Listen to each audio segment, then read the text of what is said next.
ma yaslamu min narillah azza wa jalla, tidak akan ada yang selamat dari siksa api neraka Allah, illal muttaqun, kecuali orang-orang yang bertakwa, al muwahhidun, orang yang mengesahkan Tuhan, al mukhlisun, orang-orang loyalis, at-taibun, orang yang banyak meminta ampun kepada Allah.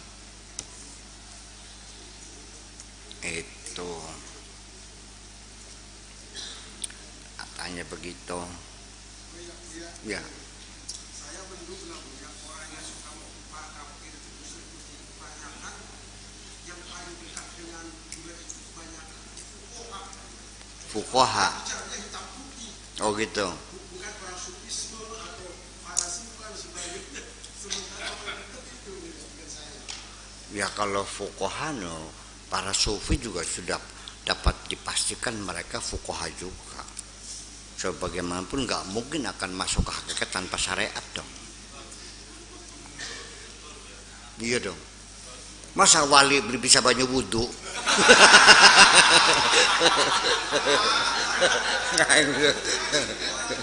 Iya, iya. Sebatas hanya keluar sebatas fuqaha. Contoh keluar pakai Syariah atau keluar Aliyah di Boyo. 100% ini. Ya begini aja.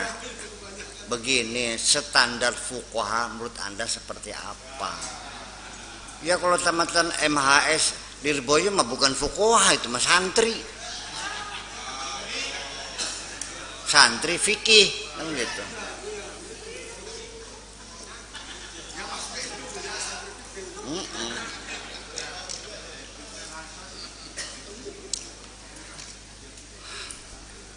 Ya fikihnya juga terbatas, fikih ala mazhabil Imam Asy-Syafi'i.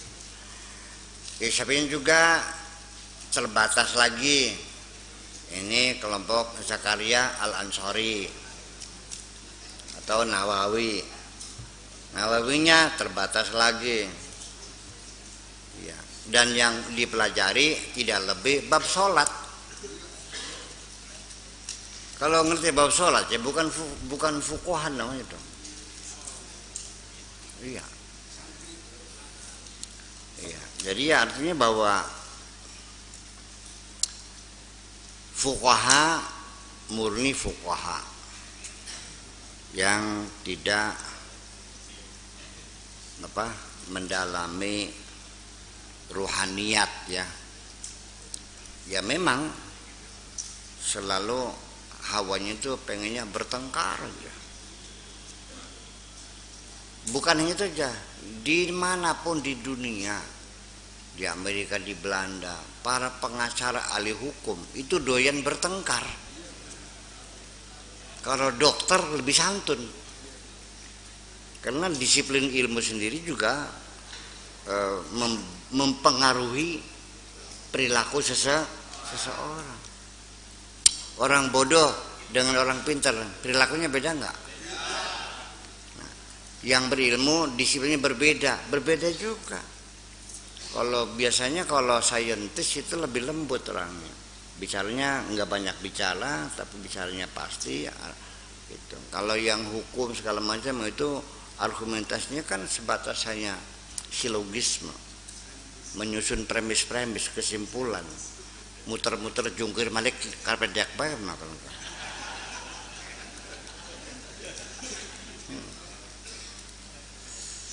Dan juga kesimpulan yang mereka ambilkan kan bukan eksperimentalis, non eksperimentalis, sekedar pendapat, diyakininya benar bahkan paling benar lalu menyalahkan orang lain. Nah, saya juga tidak mengerti ini sejak kapan orang memaksakan pendapatnya kepada orang lain. Dianggapannya pendapat saya ini adalah pendapat Tuhan. Yang dan ya basul masalah itu kan sering bertengkar kan, gebrak-gebrakan. Dan semuanya pendapat. Oke, kita bicara lagi. Menyenggol istri, salaman sama istri, wudunya batal enggak? Batal enggak? Ada yang bilang enggak?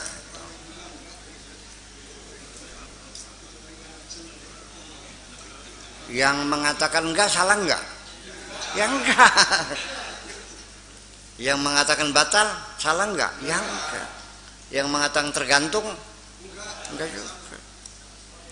Kalau Imam Ahmad bin Hanbal tergantung, kalau ada syahwatnya batal, kalau enggak ada syahwatnya ya enggak batal. Lalu yang benar mana? Itu cilakannya kan masing-masing mengaku paling benar, lalu akhirnya menuduh yang lain salah. Teori mungkin kamu begitu, tapi di prakteknya tidak. Kalau ada imam di masjid kamu di sana, habis salaman perempuan, terus tidak wudhu lagi langsung sholat, pertanyaannya dipecat nggak?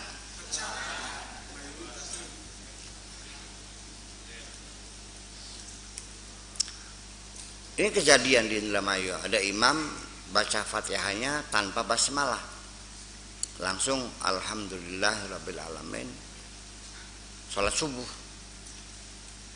Setelah itu jam 9 dapat surat dari ketua DKM, ucapan terima kasih, maknanya dipecat.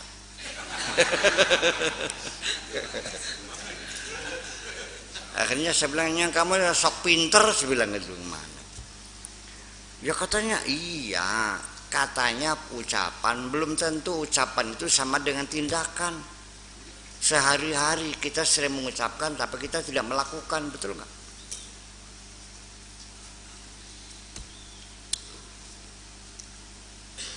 Kelompok ahli sunnah wal jamaah yang diyakini punya sifat maksum siapa? Nabi. Selain Nabi ada nggak yang maksum? Imam maksum nggak? Ngomongnya kan gitu. Tapi nyatanya ketika saya mengkritisi pendapat Imam Syafi'i, masa ya Imam Syafi'i salah? Marah, tersinggung sekali. Dikiranya mengkritisi itu menghina, iya kan? Ya itulah. Jadi masa salah? Berarti jadi mengatakan mas tidak maksum, tapi diyakininya tidak mungkin salah gitu. Sama enggak tuh? Sama juga. Sampai yang gebrak meja, pinter sirat, pinter Imam Syafi'i. Dari kita ya pinter kita. Gulet ya ayo. Iya, jadi dikiranya mengkritisi itu tidak hormat. Saya ini sangat hormat sekali kepada Imam Syafi'i. Masih pinter juga saya menghormati Imam Syafi'i daripada kamu. Kenapa? Karena saya tahu kehebatan Imam Syafi'i. Kamu kan modalnya hanya fanatis saja. Ya dong. Ya itu perbedaannya. Jadi memang begitulah kan. Harus kita maklumi aja lah sama itu. Kalau orang menghargai saya, pondok ini di kemudian hari terus disempurnakan, betul nggak? Itu namanya mencintai saya. Kalau dibiarkan rontok, jadi pendapat Imam Syafi'i kalau kita sempurnakan, mencintai atau menghina namanya. Itu gimana? Orang kepaham sih. Ya beli paham sih. Kan barang. Ya, ini hal semacam ini yang nggak paham. Jadi bahasa intelektual tuh nggak masuk. Kak, pakai sakur tuh, ning sahabat kak ngece boy kan kak. Diobok-obok aja, Abu Bakar, Umar, Utsman, Ali diobok-obok aja dibicarakan, nggak paham. Saya tidak pernah mendiskusikan person pribadi para sahabat, paham nggak? Yang saya diskusikan adalah peristiwa yang terjadi. Masa nggak boleh? Dengan tidak memberikan komitmen apapun, tidak memberikan penilaian apapun, dengan tidak menyalahkan siapapun.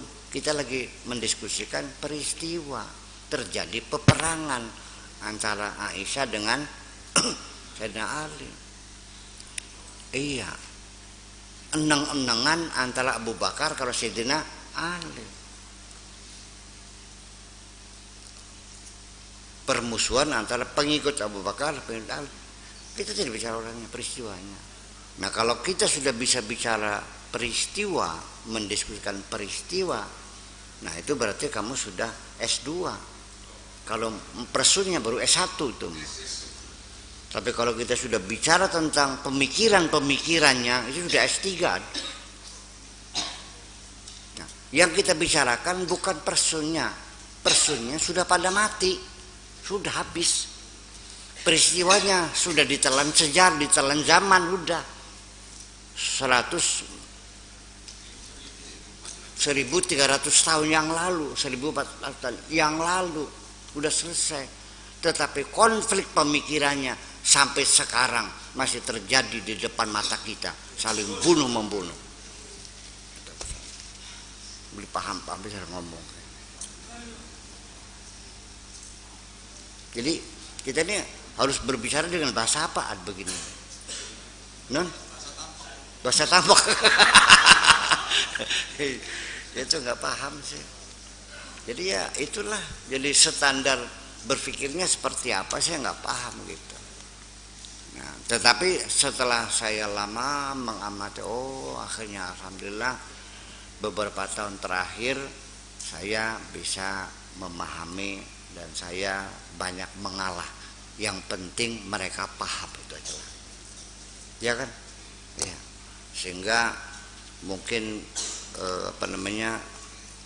terma-terma yang saya sampaikan yang sulit-sulit itu sengaja saya kurangi. Ya kan gitu. Kemudian analisa keilmiahan, paradigma kita kurangi. Kemudian contoh-contoh keseharian kita perbanyak semuanya. Alhamdulillah akhirnya paham juga kok. Setelah 25 tahun saya ngenes begini ya. Ngenes boleh paham kan. Ya boh. Singgaran goblok beli nambah ke angger baik.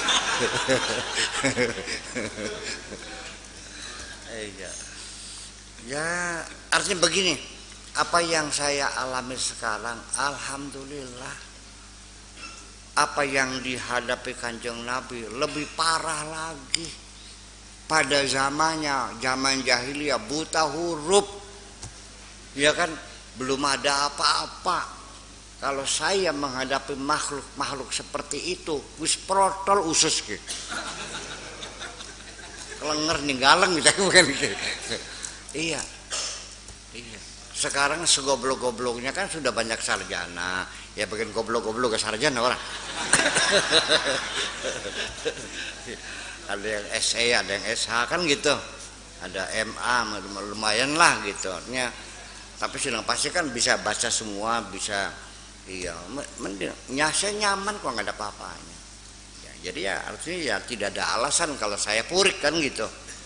Kalau saya mungkes kan nggak ada alasan. Ya udah jalanin aja. Alhamdulillah semuanya berjalan dan akhirnya mulai pikiran-pikiran saya bisa dipahami orang. Ya tapi caranya saya harus ngalah juga sih. Iya dong. Kalau saya nggak ngalah ya susah. Ngalah tapi untuk, nah itu dia. Ya, tapi ya memang pada akhirnya memang sedikit karena mengalah, jadi kedalaman pembahasan kita ya tidak usah terlalu mendalam sekali. Saya sini sering batasi udah stop segini aja jangan terusin. Gone disebut sindik mana gone. Jadi serba sulit gitu. Kalau kita bicara tentang ketuhanan, kalau kita ngaku tahu dibilang murtad, kalau bilang tidak tahu dibilang kafir, susah jadinya. Jadi gimana? Ya kumaha sia lah. Terserah kamu aja lah gitu, gimana sih. Sudah seperti itu. Jadi ini pengalaman semacam ini, dan ya alhamdulillah sudah tidak lagi terjadi. Kalau dulu mah lapangan penuh, saya naik mimbar satu persatu pada pulang, ya Pak Kiai mana pahalanya nih, masa ngaji nggak cerita pahala, berpulang gitu. Pak Kiai biar jangan ngantuk deh, guyonan tuh yuk. Nggak bisa berguru satu. Pak Kiai mana surganya gitu. Mereka aneh, saya ngaji nggak pernah cerita pahala, nggak pernah bahasa surga, nggak syair-syairan, nggak lucon-luconan, pergi satu persatu. Down nggak tuh? Saya tidak. Tinggal 4 orang di depan. Saya tanya, masih ada orang nggak? Masih. Berapa? 4. Jalan terus. Nanti kalau sudah pulang semua tinggal kursi, baru saya mudun. Saya tetap tidak beranjak sejengkal pun untuk merubah pemikiran-pemikiran manusia itu. Ya sabar dong. Iya kan? Iya. Baru setelah itu, nah beberapa tahun terakhir baru ada komentar, nah ini namanya ngaji, berarti udah cerdas. Iya kan? Nah, itu semacam itu. Ya seperti itu. Jadi kita harus berjiwa besar aja lah. Bagaimanapun yang namanya membimbing umat tuh ya harus sabar, nggak usah mungkes gitu. Ya, tapi begini ya, saya pernah juga sih terpikir pikiran saya tuh, saya ini ngapain? Kalau memang saya udah gunanya, udahlah saya keluar negeri lagi aja. Saya di sana masih bisa dapat pekerjaan yang terhormat juga, ya dengan gaji besar. Saya kan bukan TKI, saya kan high skill. Ya, gaji kasih jaduka kita mah. Saya mah gajinya semintanya. Sok minta gaji berapa? Ya kan gitu. Saya batalin lagi, janganlah, berarti saya ini putus asa begini begitu, ya kan? Ya alhamdulillah itu semua juga atas bimbingan dari Allah Subhanahu wa taala, ya akhirnya ya udahlah apapun terjadi. Sampai ya inilah gitu, ini munafik musim kita ini kita lagi cerita, ini pengalaman Abdul Qadir Jalani gitu tuh. Tahu semua kok orang-orang arif billah tuh. Orang-orang yang munafik, yang fasik, tahu semuanya. Yang sifatnya di muka bermanis-manis, di belakang dia, ya kan gitu. Dengan arep mah muhun, sumuhun, ningkuri. Iya kan? Tahu semuanya itu.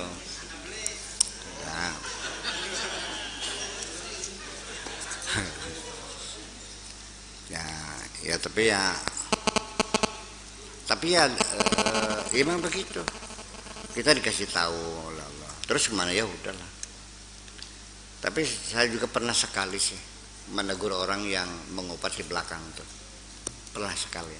Dan tidak akan lagi, yang terakhir itu aja. Iya kan? Kamu ngomong apa sih tadi tuh di mobil dari Jakarta sampai Cirebon kok, sebenarnya ngomelin saya aja tuh, ngapain sih? Belum ada HP waktu itu, belum ya. Gitu ya, tapi ya itu terakhir, dan saya juga minta ampun sama Allah Subhanahu wa taala. Seharusnya tidak demikian,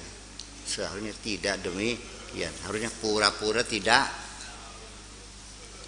Memang dalam hidup ini banyak situasi yang kita tidak ada jalan lain kecuali berpura-pura tidak tahu, ya.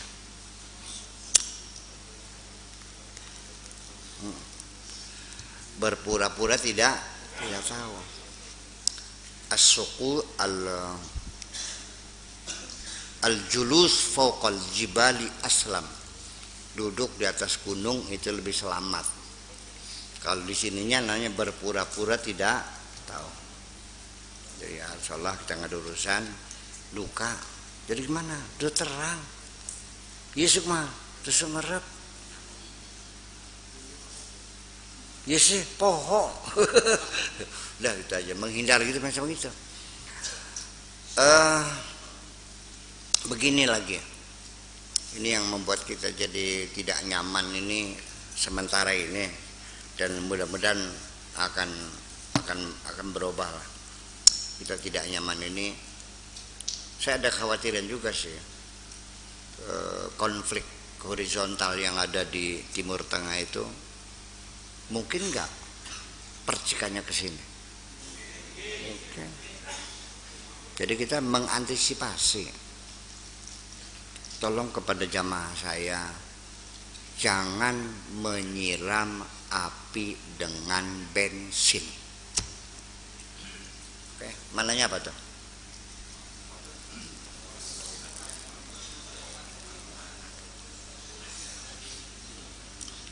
Sudah, biarkan saja, nggak usah disiram, nggak usah dikipas-kipasin, biarkan saja. Nanti kalau bahan bakarnya habis, api itu akan mati. Di Al-Qurannya ada, qul mutu bighaidhikum, katakan matilah kau dengan kemarahanmu sendiri. Udah, jangan dibantah ketika ada orang mengatakan kafir, matur nuhun gitu aja. Musyrik, bagian baik. Bid'ah, mangga sawiyos baik. Udah gitu aja, nggak usah dibantah. Tolong jangan berbantah-bantahan. Dan Anda pun jangan membela Anda tidak musyrik. Anda jangan membela Anda tidak bid'ah. Paham nggak? Sudah. Dan tidak usah berdebat adu argumentasi. Sudah cukup raup kita baik sing pernah mengalaminya. Sudah, kamu nggak usah berdebat. Sebab perdebatan itu tidak pernah menghasilkan hal yang positif kok. Karena di penghujung ujungnya semakin memanas.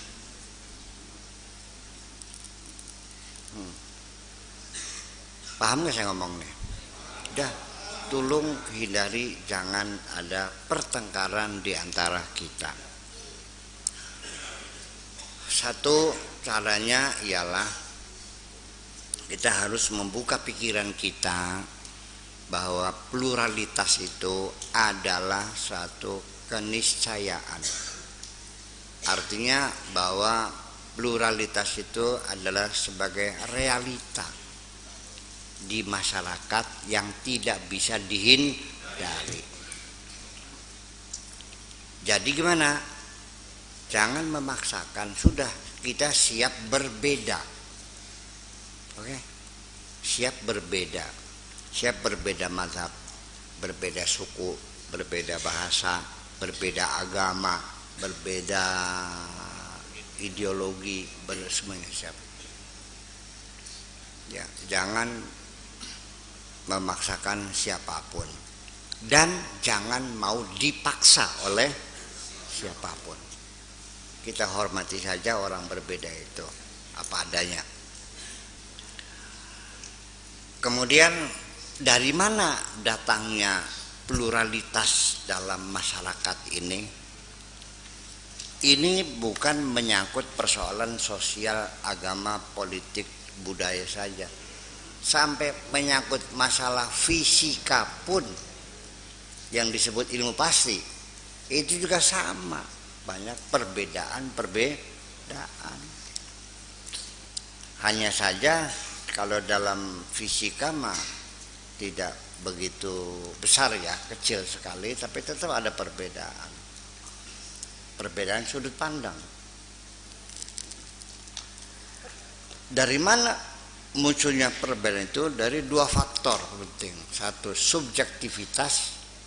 Yang kedua adalah relativitas. Relativitas objek kajian kita itu relatif. Kita pelakunya ini subjektif. Oke. Subjektif itu apa? Jadi subjek. ditentukan oleh apa? Jadi subjektif itu ditentukan adalah dari variabel kita sebagai pelakunya. Ketika usia kita berbeda, cara berpikir kita beda nggak?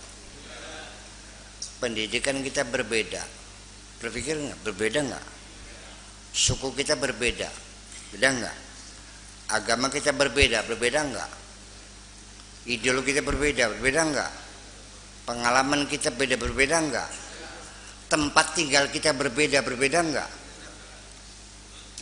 Dermayu sama Pasundan nempel, tapi punya budaya yang berbeda, cara berpikirnya juga berbeda. Dalam mengelola kehidupan, mengelola penghasilan, ini skala prioritas berbeda. Orang Pasundan itu skala prioritas adalah rumah yang bagus, yang bersih, yang nyaman, pakai langsainya putih, ada kembangnya, ya kan, lantainya bersih, nyaman sekali, rumahnya bagus. Begitu masuk ke dapur, dedaunan isinya.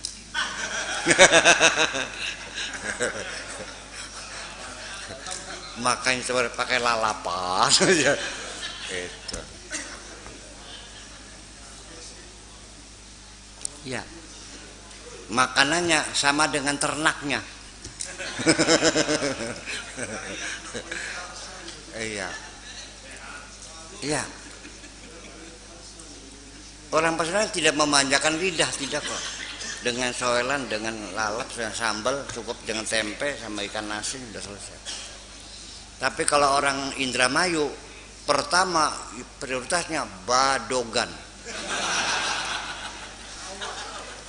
Iya, ya, berfoya-foya. Makan tiap hari ayam bekakak, sambal goreng, endas manyun. Bener. Tapi rumahnya pagar bodol di rumahnya. Ya, lah itu begitu panen, dapat panen jual padi 80 juta, nanggap oma irama, pragat enggak? Iya. Polanya berfoya-foya. Kemudian di negara-negara juga ada. Di Tunisia itu prioritasnya pakaian. Jadi kalau kita di jalan nggak bisa membedakan mana bujang mana majikan. Pakaiannya sama, mewah-mewah. Jadi uang tuh beli pakaian, penampilan. Ya, pembantu rumah tangga lipstick nggak pakai Yves Saint Laurent, coba bayangkan. Matanya pakai maskara. Di sini kan istrinya bos begitu tuh. Sekarang enggak. Memang pakaian. Nah kalau di Indramayu ada tuh, daerah Karangampel tuh. Itu seperti kan pakainya neces-neces. Iya, pakai kelibet mau kumal kan. sing sawah 40 hektar, pakaiannya biasa. Ya kan? Enggak ada kemewahan kok. Saya perhatikan. Nah, itu kan itu kan perbedaan ya geografis. Kultur sekitarnya membedakan. Nah, ini ketika imam-imam mazhab juga menggali Al-Qur'an, menggali hadis untuk istimbat fikih dan sebagainya. Itu faktor geografis itu juga merupakan satu bagian dari subjektivitas seseorang. Jangan dikiranya itu fikih itu subjektif sekali kok. Jangan ngotot loh. Fikih itu sangat subjektif. Imamnya subjektif. Nasnya ya relatif. Sehingga terjadilah perbedaan pendapat yang bermacam-macam. Jadi ya tolong kalau orang berbeda pendapat tolong hargailah. Jangan kemudian disalahkan. Ternyata kamu yang menyalah-nyalakan orang, pendapat kamu yang salah. Iya. Nah, jadi nanti dalam masalah fikih tidak ada kebenaran mutlak karena non eksperimentalis, nggak bisa diuji kebenarannya. Itu hanya konklusi dari menyusun premis-premis silogisme yang hasilnya ya nggak bisa pasti. Ya kan gitu. Nah, Imam Syafi'i kalau kita ambil air wudhu, airnya menetes kembali, namanya air apa namanya itu? Bisa dipakai buat wudhu nggak? Nggak bisa, udah. Kalau Imam Maliki tidak ada air mustakmal, nggak ada. Silakan, sebaskom 10 orang berwudhu dikobok silakan aja, asal jangan bau jigong aja. Kan gitu. Lah kenapa berbeda? Jelas Imam Syafi'i tinggalnya selalu di pinggir sungai. Waktu muda di Sungai Dajlah, tuanya di Sungai Nil. Jadi tiap hari matanya melihat air. Makanya dalam hal toharoh itu boros air. Imam Maliki di padang pasir, ya pasti dong segelas air ya berharga sekali, iya kan? Nah, sudah. Lalu bagaimana berwudu seharusnya? Laqad kana lakum fi Rasulillahi uswatun hasanah. Jadi Pak Kardaya, ya, anggota dewan dari Gerindra, orang sini, orang apa, Gresik ya, pernah ke Maroko kunjungan kerja. Dia sholat di suatu masjid, laku wudhu, dia dimarahi orang, dicaci maki. Ya mereka nggak tahu itu anggota dewan itu kan, itu kita marahi, apa ini mau dimarahi. Dia bingung, salah saya apa? Ini kan keran masjid kan, iya, terus gimana? Akhirnya Pak dikasih tunjuk, ambil air segayung, bawa, begini caranya. Jadi air segayung cukup, tidak cukup ya segayung. Itu wudhu yang benar. Karena Nabi dulu wudhunya begini. Yang penting kucurin, digosok-gosok, ya, asal mengalir saja, selesai. Itu. Ya sudah. Jangan menyalahkan. Paham nggak? Sudah. Kalau orang itu niatnya ingin meniru Kanjeng Nabi, ya sudah, dia mendapatkan pahala sunnah, gitu aja kan? Ya sudah, betul nggak? Nah, kamu yang pengennya kesempurnaan menggunakan air banyak, ya mangga silakan. Jangan merasa paling benar sendiri. Jadi akhirnya nanti yang dilihat tetap adalah hatimu sendiri kok. Saya ulangi lagi. Kalau pertanyaan, pakai sikat gigi, odolnya Pepsodent, ada pahalanya enggak? Kata mereka enggak bisa, enggak ada. Yang sunnah itu siwak. Karena Nabi mengatakannya siwak. Laula anna syuqa ala ummati la amartuhum bis siwaki 'inda kulli salat. Ya udah. Awas jangan mentertawakan mereka ya. Masih ada nggak yang pakai siwak sekarang? Lotok. Ya, karena mereka mengatakan Nabi tidak pernah menggunakan Pepsodent, tidak pernah pakai sikat. Ya sudah, tolong jangan mentertawakan mereka. Ya sudah, nyong bisa nih semono. Kalau dia niatnya meniru Kanjeng Nabi, insya Allah dibayar oleh Allah. Itu aja kok. Ya. Yang pakai siwak jangan mengkapir-kapirkan yang pakai Pepsodent. Udah gitu aja. Mangga silakan yang pakai siwak, silakan yang pakai sikat gigi, silakan. Nah ini kan yang pakai sikat gigi dasarnya ditanya, boleh nggak? Ya apalagi kan gitu. Karena dia rasional, kontekstual. Karena bagaimanapun orang rasional akan mencari maqasidus syar'inya apa. Yang dapat kita tangkap bahwa Nabi itu isi pesan Kanjeng Nabi supaya kita menjaga kesehatan gigi, itu aja kan. Jadi sekali di mana? Ya apalagi. Nantinya namanya mafhum mukhalafah.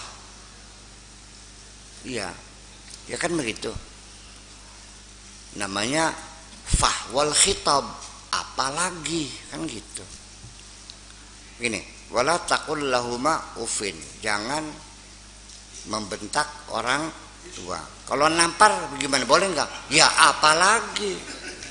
Kalau nonjok gimana? Ya mudah pisan. Kalau cemberut sama juga, cuman seadiknya gitu.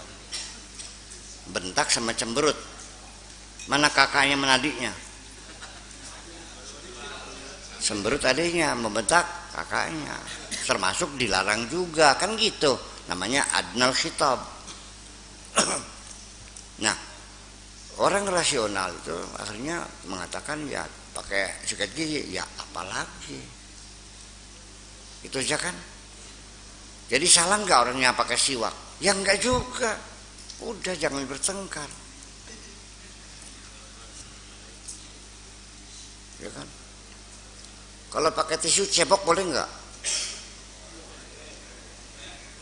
Ya tidak boleh, harus pakai batu. Nabi tidak pernah pakai tisu kok.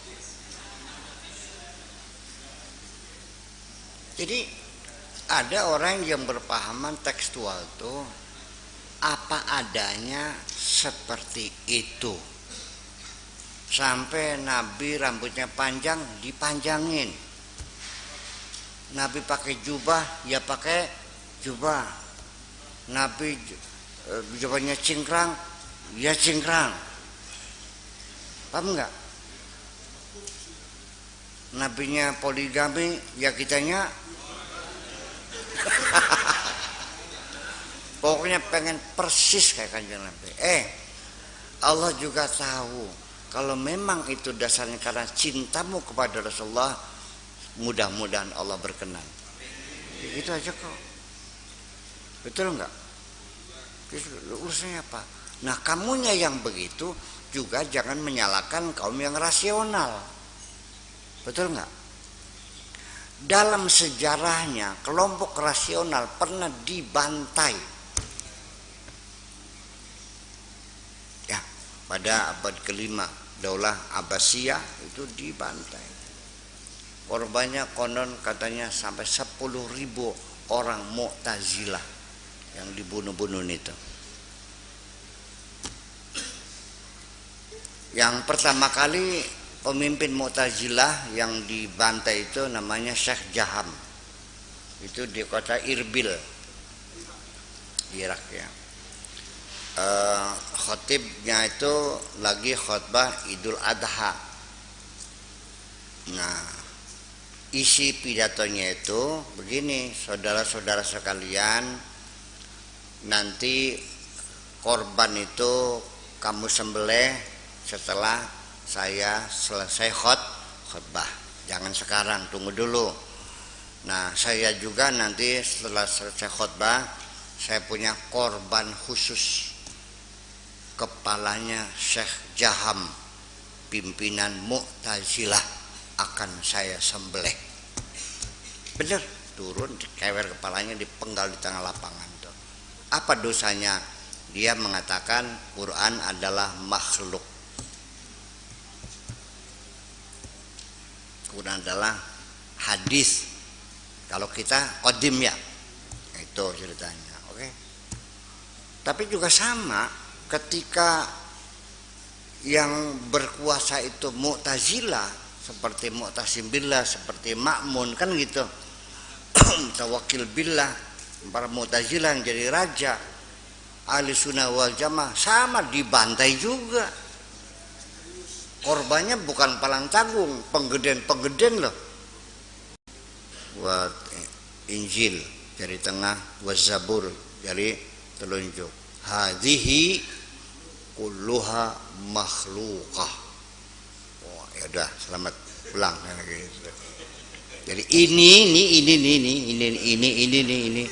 adalah makhluk. Cerdas. Ayo. Mas cerdas.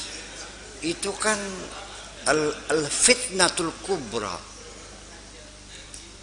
Jadi selama ini kemazhaban sendiri dalam sejarahnya itu rawan bunuh membunuh, kecuali di Indonesia tidak ada kita konflik mazhab tuh, betul nggak? Sekedar wadan-wadanan, bid'ah, kafir, musyrik. Bahaya dalam ayo kulit ayo mong. Ya iya, sebatas itu saja. Itu makanya saya pesan udah ke depannya biarlah kalau di sananya bertengkar terserahlah. Ya negara kita kan Indonesia. Yang penting tolong jaga kondisivitas, jangan terpancing membakar-bakar konflik antara kemadhaban ini. Ya. Said Akil juga pernah ditekan-tekan suruh menyatakan Syiah sesat kan? Ya, tapi dia nggak mau. Yang dia bukan orang bodoh kok, dia orang pinter juga masa. Ya, itu kan lepas aja. Jadi begini aja lah ke depannya.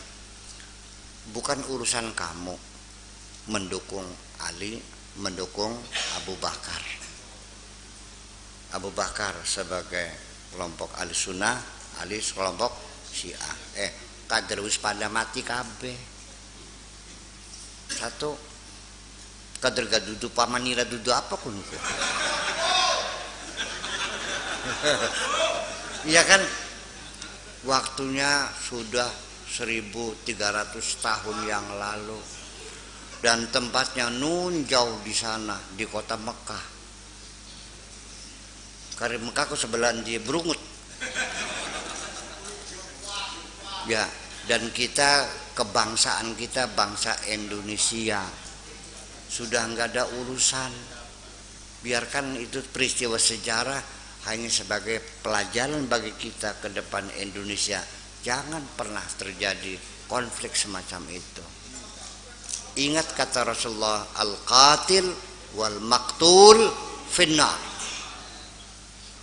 Yang dibunuh, yang terbunuh masuk neraka. Ingat.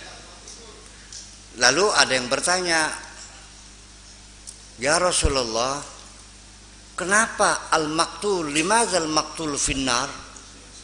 Kenapa orang terbunuh masuk neraka? Bukankah yang membunuh? Kata Rasulullah, kedua-duanya masuk neraka. Persoalannya yang terbunuh pun punya niat ingin membunuh, cuman keduluan. Ya kan? Ya itu makanya. Jadi udahlah, tolong pesan saya kali-kali, jangan membakar api dengan bensin.